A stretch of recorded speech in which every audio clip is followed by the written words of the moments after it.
और भक्ति महारानी ने श्रीमद् भागवत महापुराण को वंदन किया है। सनकादिक ऋषियों को प्रणाम करती हुई प्रश्न करती हैं कि महाराज, आपने सभी श्रोताओं को बैठने का उचित स्थान प्रदान किया। सबके स्थान है, सब अपने आसन पर बैठे हैं, मैं कहाँ विराजमान हो जाऊं? अहम को तिष्ठामि, मेरा स्थान कहाँ है? सनकादिक ऋषि मुस्कुरा कहने लगे, देवी जी, जितने भी भक्त वृंद श्रोता वृंद यहाँ पर विराजमान हैं, जितना भी भक्त समुदाय तुम्हें दिखाई दे रहा है, इन सब भक्तों के हृदय में तुम विराजमान हो जाओ। निरंतरम वैष्णव मानसा, निरंतर आप इन वैष्णव संतों के हृदय में विराजमान, क्योंकि त्रिभुवन में वही व्यक्ति धन्य है, वही व्यक्ति श्रेष्ठ है जिसके हृदय में भक्ति का वास है।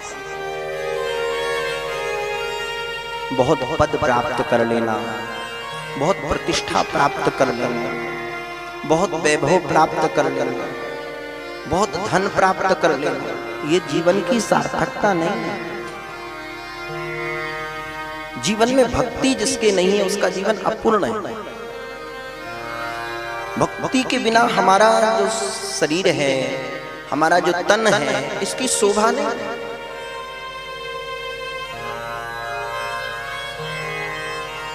कि बुद्धि बड़ी चतुराई बड़ी और सुंदरता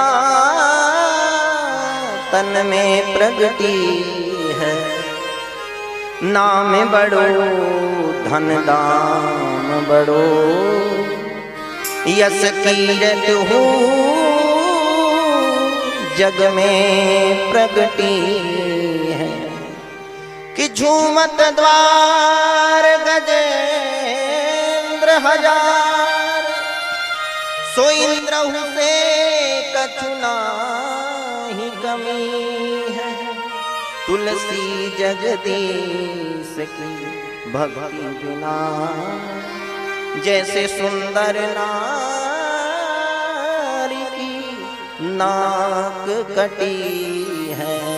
तुलसी जगदीश की भक्ति बिना, जैसे सुंदर नारी की नाक कटी है। बुद्धि बड़ी चतुराई बड़ी, बहुत बुद्धिमान हो जाना, बहुत चतुर हो जाना, ये कोई जीवन की सफलता नहीं है प्यारे। तो बोले जैसे एक सुंदर युवती है, देवी है, बड़ी सुंदर है देखने में, सर्वगुण संपन्न है महाराज। विधाता ने बड़ी सुंदर रचना की है, नक्शे सिख पर्यंत तक रति के समान, एकदम सुंदर। परंतु एक थोड़ी सी कमी है। क्या? किसी ने कहा भाई कमी इतनी है कि उस युवती का, उस सुंदर स्त्री का नासिका का अग्रभाग कटा हुआ, नासिका कटी हुई। अब बताओ, उसकी सुंदरता, उसकी रचना, उसका श्रृंगार सब व्यर्थ है। ठीक इसी प्रकार हमारा भी जीवन है।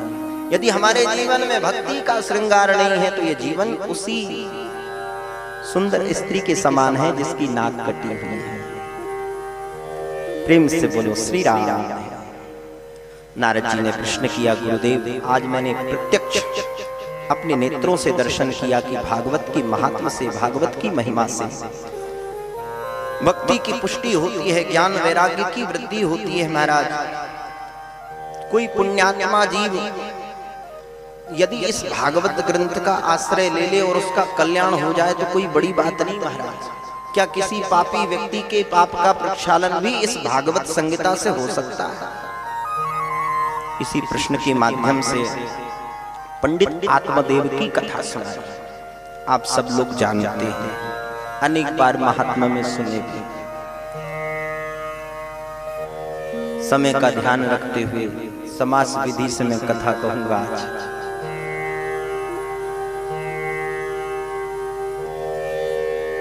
पुत्र धुंधकारी हुआ, पुत्र नहीं था तो पंडित जी परेशान थे, पुत्र हुआ तो परेशान। इसी प्रकार ये जीवन भी हमारा है। जो वस्तु हमारे पास नहीं रहती उस वस्तु की खोज में उसको पाने का प्रयास हरदम करते रहते हैं महाराज। संसार में सुख ढूंढते रहते हैं कि सुख मिलेगा, ये वस्तु मिल जाए तो हम सुखी हो जाएंगे, ये वस्तु मिल जाए तो हम सुखी हो जाएंगे। परंतु ध्यान देना, संसार में सुख है ही नहीं तो सुख मिलेगा। श्रीमद् भगवत गीता में भगवान स्पष्ट कहते हैं दुखालयम अशाश्वतम, ये संसार दुखालय है। अब कोई पुस्तकालय में जाकर के ये कहे महाराज बड़ी भूख लगी है और जल्दी से गर्मा गर्म महाराज कचौड़ी खिला दो या समोसा खिला दो चटनी के साथ, तो क्या पुस्तकालय में समोसा मिलेगा? कहां से मिलेगा? वो तो पुस्तकालय है, पुस्तकों का घर। चिकित्सालय चिकित्सा का घर, औषधालय औषधियों का घर, विद्यालय विद्या का घर। ये संसार क्या है? बोले दुखालय, तो दुखों का घर है। पुत्र से दुखी होकर के आत्मदेव जी घर का परित्याग करके गए हैं। प्रिय पुत्र गोकर्ण ने सुंदर उपदेश किया और इस उपदेश के माध्यम से ब्राह्मण की सद्गति हुई। प्रेम से बोलो श्री राम।